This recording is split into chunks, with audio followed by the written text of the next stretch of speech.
Puji Tuhan, Shalom, salam sejahtera bagi kita semua. Bapak Ibu Saudara, pagi hari ini kita akan merenungkan firman Tuhan dengan tema bertekun dan bersabar.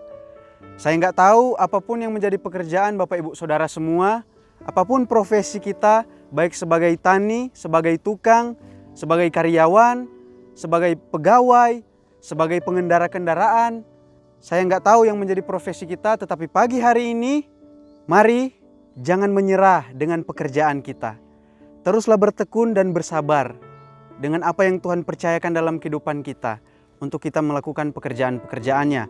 Semua orang memang bisa tekun, tetapi nggak semua orang bisa setia. Sekali lagi, semua orang bisa bertekun, tetapi nggak semua orang bisa setia. Semua orang bisa bekerja, tapi nggak semua orang bisa setia dalam pekerjaan itu. Semua orang bisa ngepel, semua orang bisa nyapu, tetapi semua orang tidak bisa setia di dalam pekerjaan-pekerjaan yang mungkin kelihatannya kecil. Nah, pagi hari ini, mari sama-sama kita belajar firman Tuhan. Kita renungkan firman Tuhan. Kita lihat di dalam Yakobus 1 ayat 4. Yakobus 1 ayat 4. Sebab kamu tahu bahwa ujian terhadap imanmu itu menghasilkan ketekunan, dan biarkanlah ketekunan itu memperoleh buah yang matang, supaya kamu menjadi sempurna dan utuh dan tidak kekurangan suatu apapun. Kita lihat firman Tuhan.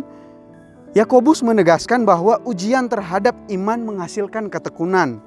Ujian-ujian iman adalah suatu proses bagi kehidupan kita yang menguji kita, yang menguji keyakinan kita atau kepercayaan kita kepada Tuhan. Kita mau setia nggak? Kita mau tekun nggak mengiring Tuhan? Ketika kita tekun, mempertahankan iman, keyakinan kita, kepercayaan kita, hasilnya tidak main-main Bapak Ibu Saudara. Kita akan memperoleh buah yang matang, firman Tuhan katakan. Jadi sempurna, utuh, tak berkekurangan, firman Allah katakan.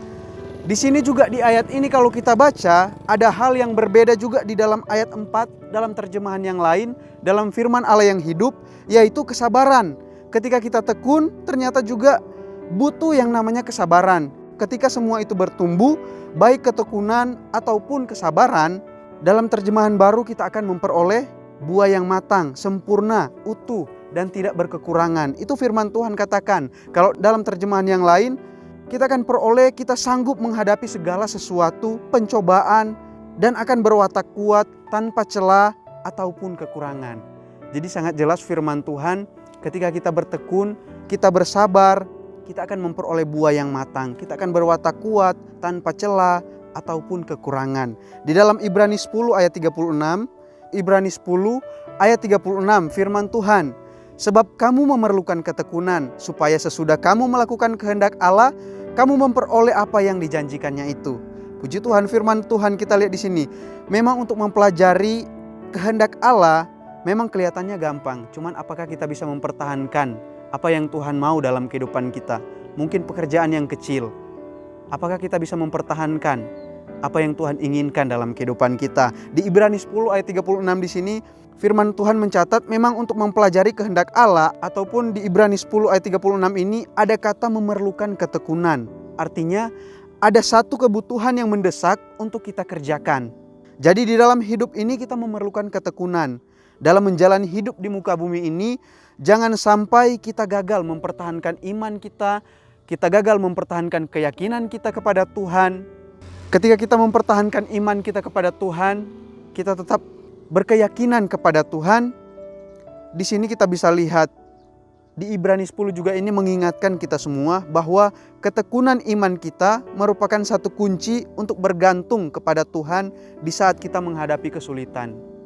Makanya ketika kita terus bertekun, bersabar dengan apa yang kita kerjakan, Tuhan janjikan sesuatu yang sangat luar biasa dalam kehidupan kita.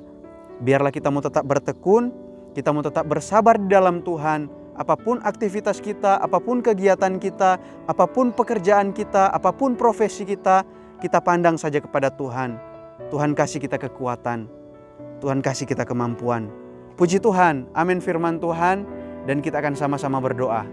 Bapa di sorga, Bapa yang kami panggil di dalam nama Tuhan Yesus Kristus, kami bersyukur Tuhan buat firman-Mu. Biarlah Tuhan firman-Mu yang menjadi pedoman dalam kehidupan kami, yang terus memimpin kami, yang terus menjaga kami, bahkan Tuhan terus mengingatkan kami bahwa Tuhan Engkaulah satu-satunya Tuhan yang sanggup menolong kami, bahkan menyertai setiap kehidupan kami, di segala aktivitas, di segala kegiatan kami. Kami mau tetap bergantung kepada Tuhan, kami mau tetap andalkan Tuhan di segala pekerjaan kami ya Tuhan. Terima kasih Tuhan buat firman-Mu. Biarlah Tuhan firman-Mu menjadi pedoman dalam setiap kehidupan kami, di dalam kami menjalani aktivitas kegiatan kami di hari-hari ini.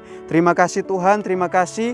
Pagi hari ini kami bersyukur, kami mau berdoa Tuhan buat gereja kami di hari-hari ini ya Tuhan. Di bulan ke depan yang akan datang, biarlah Tuhan berkati apapun yang menjadi program pekerjaan yang akan dilaksanakan di gereja kami ya Tuhan. Baik event-event yang ada, biarlah Tuhan tolong semua yang terlibat dalam pekerjaan Tuhan. Semuanya Tuhan untuk kami kembalikan semua untuk hormat dan kemuliaan nama Tuhan saja.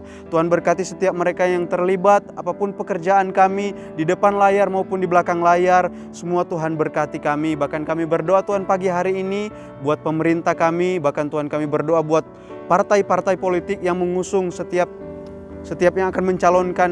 Tuhan kami berdoa khusus Tuhan buat mereka. Biarlah Tuhan berkati mereka, apapun yang sudah dipilih oleh setiap masyarakat. Itu pun yang kami percaya Tuhan yang memilih. Itu pun kehendak Tuhan dalam setiap kehidupan mereka. Bahkan Tuhan berkati setiap pemerintah yang ada, program pekerjaan mereka semuanya diberkati oleh Tuhan. Bahkan semuanya dilimpahi oleh berkat-berkat Tuhan. Terima kasih Tuhan, terima kasih. Kami bersyukur pagi hari ini kami akan menjalankan aktivitas kegiatan kami. Kami peralaskan semuanya hanya di dalam nama Tuhan Yesus Kristus. Haleluya. Amin.